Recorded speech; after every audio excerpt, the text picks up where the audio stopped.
नमस्कार. मी भाऊ तोरसेकर. तुम्ही बघत आहात प्रतिपक्ष. मित्रांनो, शाळेपासून आपल्या आयुष्यात अनेक ठिकाणी आपल्याला थोरा मोठ्यांची वचनं बघायला मिळतात.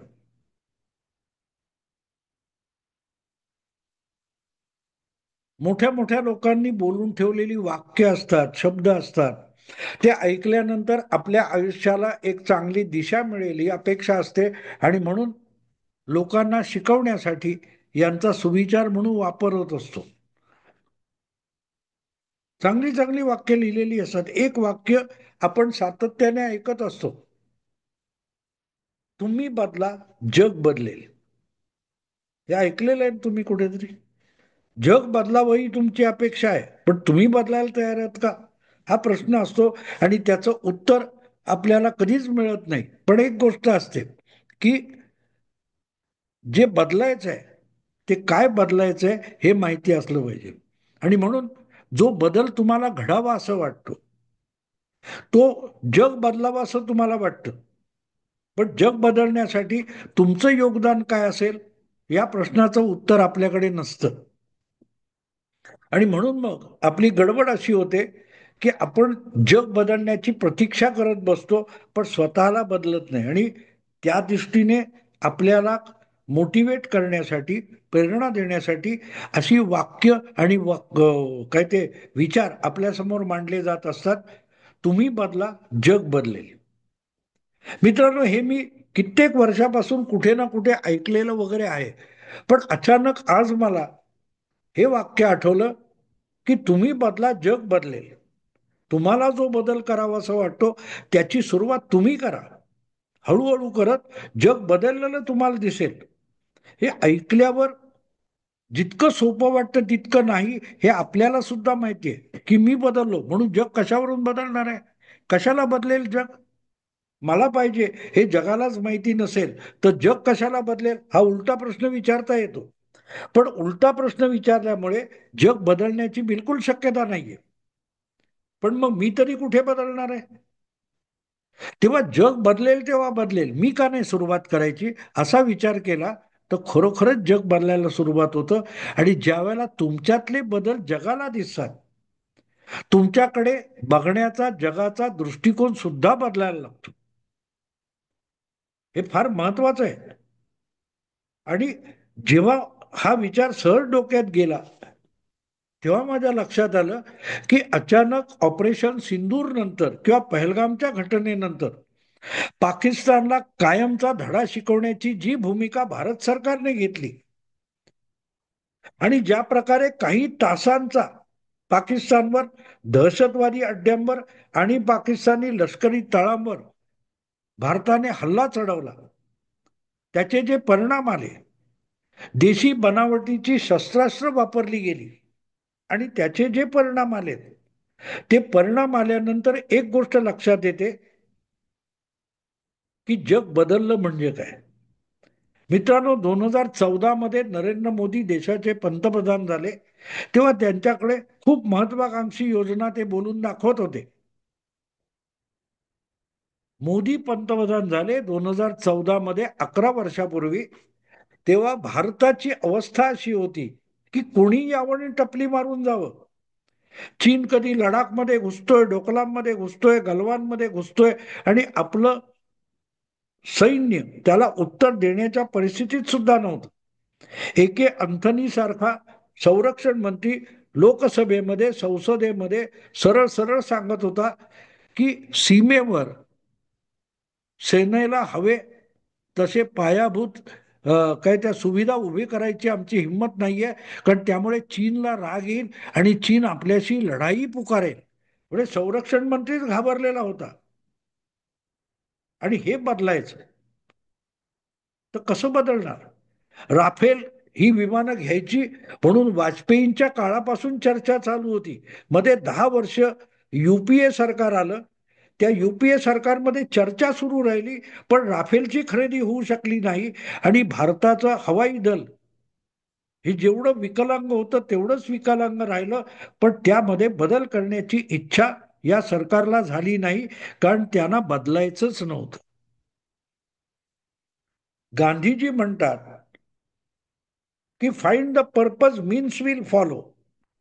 तुम्ही आपलं लक्ष ठरवा, ध्येय ठरवा, त्यासाठी आवश्यक असलेली साधन सामुग्री आपोआप जमा होते. मुळात तुमच्याकडे बदलण्याची, काही करण्याची इच्छा असली पाहिजे, आणि ती इच्छा नरेंद्र मोदींकडे होती. आणि फरक किती पडलाय मित्र, 10-11 वर्षामध्ये फरक किती पडलाय.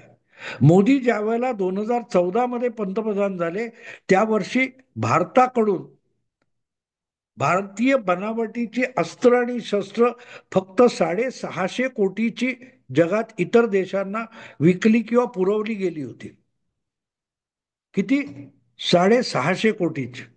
आणि आज 11 वर्षानंतर 28,500 कोटीची शस्त्रास्त्र भारतीय बनावटीची जगाला विकली गेली आहेत. हा बदल आहे की नाही? का बदल झाला? मोदींनी बदल करायचं ठरवलं होतं. मी देशाचा पंतप्रधान होईल तर या देशाचा चेहरा मोहरा, या देशाचा स्वभाव, या देशाची कार्यक्षमता, या देशाचं कर्तृत्व मी बदलेन, ही भूमिका घेऊन नरेंद्र मोदी पंतप्रधान झाले. आणि त्यांनी खुणगाटबाणाशी बांधली होती की या देशाला मी कर्तबगार आणि मर्दुमकी गाजवणारा देश बनवेन, या देशाला विकसित राष्ट्र म्हणून पुढे आणेन, हे मनाशी ठरवून आधी मी बदलेन. मोदी स्वतः एक मुख्यमंत्री आहे, तो पंतप्रधान होईल, आणि तो पंतप्रधान झाला तर देश बदलेल, आणि देश बदलला तर जग बदलेल, याच्यावर मोदींचा विश्वास होता. आणि म्हणून आज जो चमत्कार घडलेला दिसतोय की भारताचं ब्राह्मोस जगाला पाहिजे, भारताचा आकाशतीर जगाला पाहिजे, भारताची शस्त्रास्त्र जगाला पाहिजेत. का पाहिजेत बाबा? आजपर्यंत हा सगळा शस्त्राचा व्यापार अमेरिकेकडे होता, रशियाकडे होता, चीनकडे होता. भारत तर कुठून ना कुठून शस्त्रास्त्र विकत घ्यायचा. युद्ध झालं तर आपल्याकडे दारुगोळा, शस्त्र 4 दिवस 8 दिवस पुरतील, याच्यापेक्षा जास्त नव्हती. आठवतं? व्ही के सिंग हे युपीए सरकारच्या काळामध्ये भारताचे सरसेनापती होते, जनरल होते. त्यांनी जाहीरपणे सांगितलं होतं की भारताकडे युद्ध झालेच तर 1 आठवडा पुरेल इतका सुद्धा दारुगोळा स्टॉक मध्ये नाहीये. आज भारताने पाकिस्तानला नामोहरम करून टाकले, आणि ज्या प्रकारे प्रतिहल्ला पाकिस्तानवर चढवलाय, त्यानंतर जग सुद्धा चकित होऊन तोंडात बोट घालून भारताकडे बघते की भारताच्या भात्यामध्ये अशी कुठची कुठची शस्त्रास्त्र आहेत की भारताला अमेरिका आणि चीन सुद्धा घाबरायला लागलाय. चिनी बनावटीची, अमेरिकन बनावटीची विमानं भारताने पाडली, तुर्कस्तानच्या बनावटीचे ड्रोन पाडले, चिनी मिसाईल पाडली. भारताच्या भात्यामध्ये कुठली कुठली अस्त्र आणि शस्त्र आहेत याची चिंता जगाच्या मोठ्या मोठ्या विकसित देशांना वाटायला लागली. जग बदललेल्या नजरेने भारताकडे बघायला लागलंय, कारण भारत बदललाय. लक्षात घ्या, मोदींनी ठरवलं भारत बदलायचं, आणि ज्या वेळेला भारत बदलायला लागला तेव्हा जग बदलायला लागलं. आणि जग बदलायला लागलं याचा अर्थ फक्त शस्त्राची निर्मिती किंवा आणखीन कुठे गुंतवणूक, विकास, कारखाने एवढ्यापुरतं, अर्थकारण, जीडीपी एवढ्यापुरतं मी बोलत नाहीये.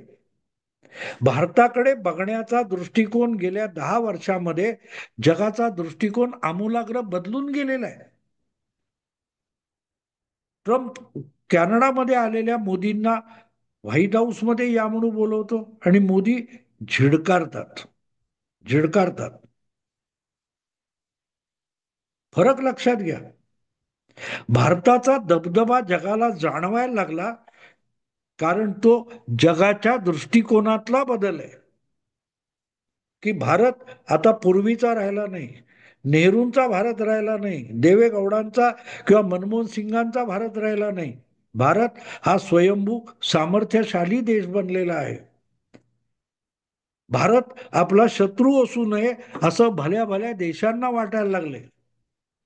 इराणला काल परवाच्या इस्रायल बरोबरच्या युद्धामध्ये भारताने कुठलीही साथ दिली नाही. उलट इस्रायल हा आपला दोस्त आहे हे भारत जाहीरपणे सांगत राहिला, तरीही इराणने भारताला शत्रू मानलेलं नाही. उलट भारताने आपला इराणने भारताला आभार प्रदर्शन केले, थँक्यू म्हटलेलं आहे. तर का म्हटलंय? जगाचा दृष्टिकोन बदलतो मित्र, कारण भारत बदललाय. तुम बदलो दुनिया बदलेगी, हे आपण ऐकत असतो. ते फक्त शब्द नसतात मित्रांनो, त्याच्या मागे इच्छा असेल तर जग बदलतं. आणि मोदींनी हा चमत्कार यशस्वीरित्या करून दाखवलेला आहे. सगळं जग आज चकित होऊन तुमच्याकडे बघतंय. आजच मी एक व्हिडिओ बघितला, त्याच्यामध्ये ब्राह्मोसने जे काही यश ऑपरेशन सिंदूरमध्ये केलं, 20-22 देशांना ब्राह्मोस पाहिजे. आपण आतापर्यंत फक्त मला वाटते फिलिपाईन्सला ब्राह्मोस दिलेली आहेत, पण कतार लागलेली आहे 20-22 देशांची. लाखो डॉलर्स टाकून लोक तुमच्याकडून भारतीय बनावटीची मिसाईल घ्यायला निघालेले, क्षेपणास्त्र घ्यायला निघालेले. का? का? जो देश हजारो रुपये, तुम्हाला आठवतं 2019ची लोकसभा निवडणूक आठवा, फ्रान्सकडून आपण लढाऊ विमानं राफेल घेतली, तर त्याच्यामध्ये भ्रष्टाचार झाला म्हणून राहुल गांधी काहूर माजवत होते, चौकीदार चोर वगैरे वगैरे. आज तोच भारत आपली स्वतःची विमानं बनवतोय. त्यासाठी जेट सारखं अगदी समांतर वाटणारं कावेरी इंजिन बनवतोय. भारताची क्षेपणास्त्र जगाला हवी आहेत. भारताची एअर डिफेन्स सिस्टीम जगाला हवी आहे. याचं कारण भारताने आपण परावलंबी राहायचं नाही. देशाच्या सुरक्षेसाठी, देशाच्या गरजा भागवण्यासाठी आपण परावलंबी राहायचं नाही, आपण आत्मनिर्भर व्हायचं.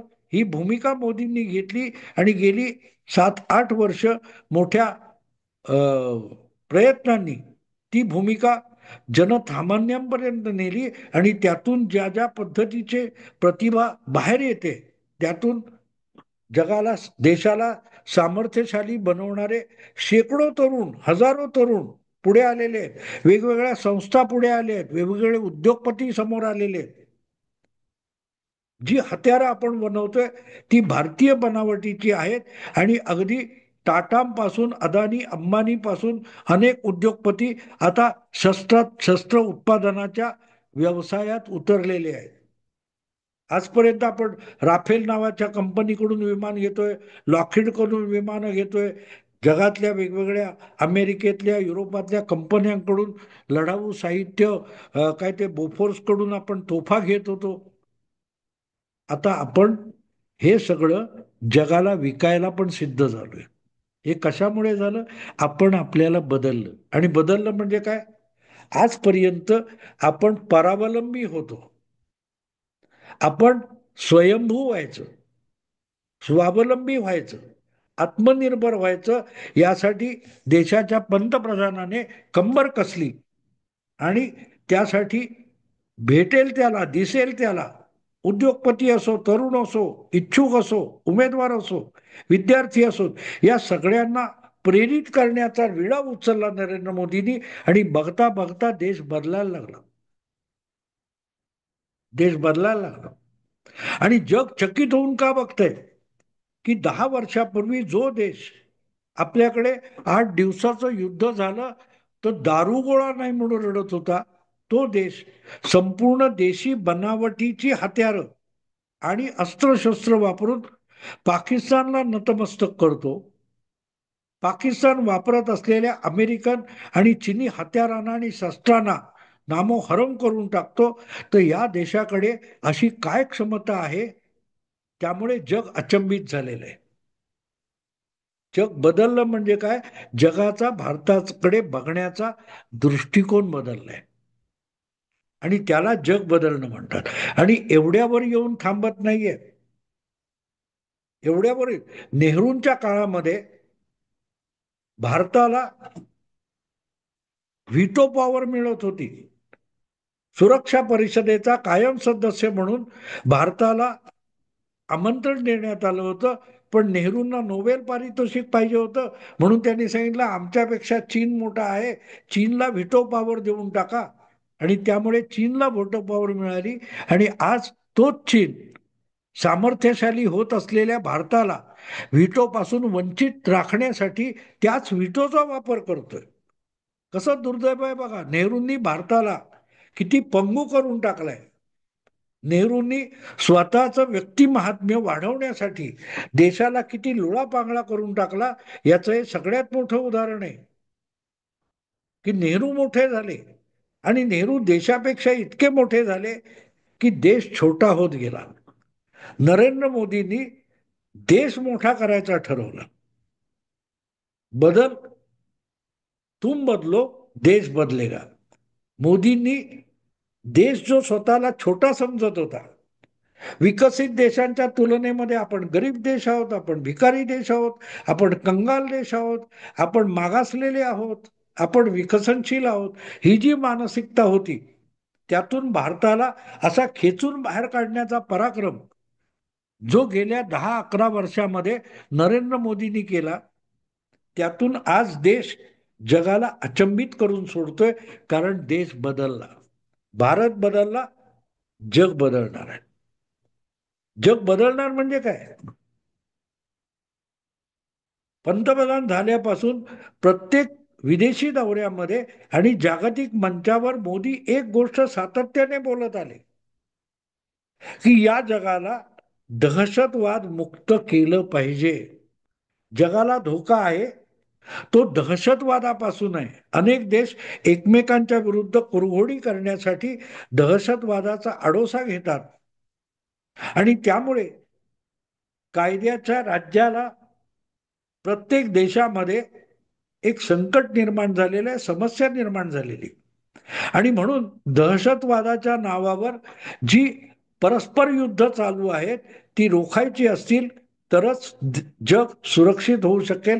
ही भूमिका मोदींनी रेटून लावलेली होती आणि आता आपल्या शेजारी देशालाच त्यासाठी धडा शिकवत मोदींनी ती भूमिका अधिक ठामपणे मांडलेली आहे की दहशतवादी चांगला आणि वाईट नसतो. दहशतवाद वाईटच आहे.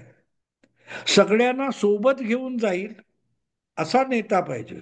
नेता याचा अर्थ मी सगळ्यात मोठा आहे आणि तुम्ही सगळे माझ्या इशाऱ्यावर नाचणाऱ्या कठपुतळी आहात. ही जी अमेरिकेची किंवा चीनची भूमिका होती जागतिक नेता होण्यासाठी, त्यापेक्षा भारताची भूमिका वेगळी आहे.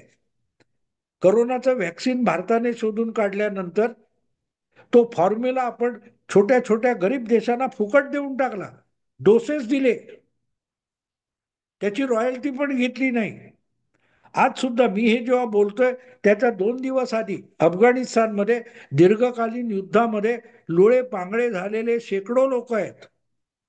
त्यांना जयपूर फूट भारताच्या वतीने दान म्हणून द्यायचा आणि त्यांना त्यांच्या पायावर उभे करायचे, कर्तबगार बनवायचे. यासाठी भारताने पुढाकार घेतला म्हणून अफगाणिस्तान भारताचा मित्र होऊन गेलाय. जो अफगाणिस्तान बळकावून आपला प्रदेश वाढवायचा असं कारस्थान पाकिस्तान रचत होता आणि त्यासाठी सोव्हिएत, कधी अमेरिका यांच्या विरुद्ध अफगाण जिहादला पाकिस्तान मदत करत होता.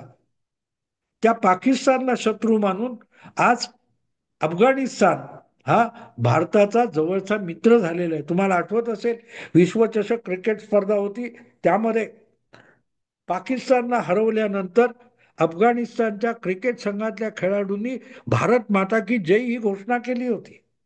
आज सुद्धा अफगाणिस्तानचे खेळाडू भारताचे उपकार मानतात, कारण भारताने अफगाणिस्तानला नुसतं क्रिकेटसाठी मदत केली नाही तर त्यांचा संघ बनवण्यासाठी प्रशिक्षक पाठवले, खर्च केला, साहित्य दिलं, स्टेडियम बांधून दिलं. तुम्ही छोटे असाल पण आपण मित्र म्हणून जगू, आमचे गुलाम नका हो, आमच्या इशाऱ्यावर नाचणारी कठपुतळी नका हो. हा एक नवा दृष्टिकोन गेल्या 10 वर्षात भारताने जगाला दिलेला आहे, जो अमेरिकेपेक्षा, रशियापेक्षा, चीनपेक्षा वेगळा आहे.